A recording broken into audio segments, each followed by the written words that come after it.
Welcome to time news. Nellore జిల్లా Manubolu Kommarapudi railway station వద్ద goods train పట్టాలు తప్పి బోల్తా పడిన సంఘటన చోటు చేసుకుంది. విజయవాడ నుండి తిరుపతి వైపుకు పాల్ లోడింగ్ కోసం వెళ్తున్న గూడ్స్ ట్రైన్లో ఒక ట్యాంకర్ అదుపు తప్పింది. గూడ్స్ ట్రైన్ బోల్తాతో విజయవాడ నుండి చెన్నై, తిరుపతి వైపు నడిచే పలు రైళ్లు రాకపోకలకు అంతరాయం ఏర్పడింది. ప్రమాదంపై సమాచారం అందుకున్న రైల్వే అధికారులు ఘటనా స్థలాన్ని చేరుకుని యుద్ధ ప్రాతిపదికన పునరుద్ధీకరణ పనులు చేపట్టారు.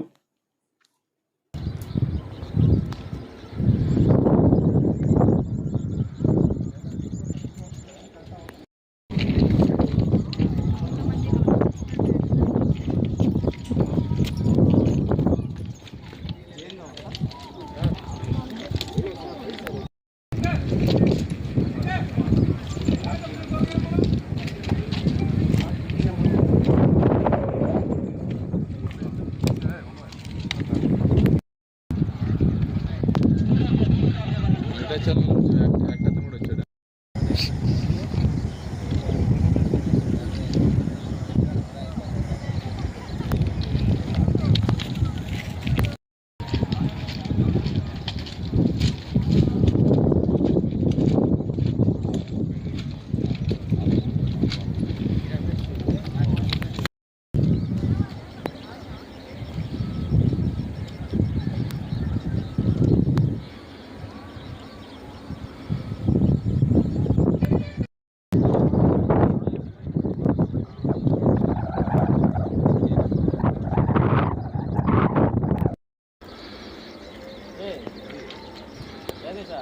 ఏమో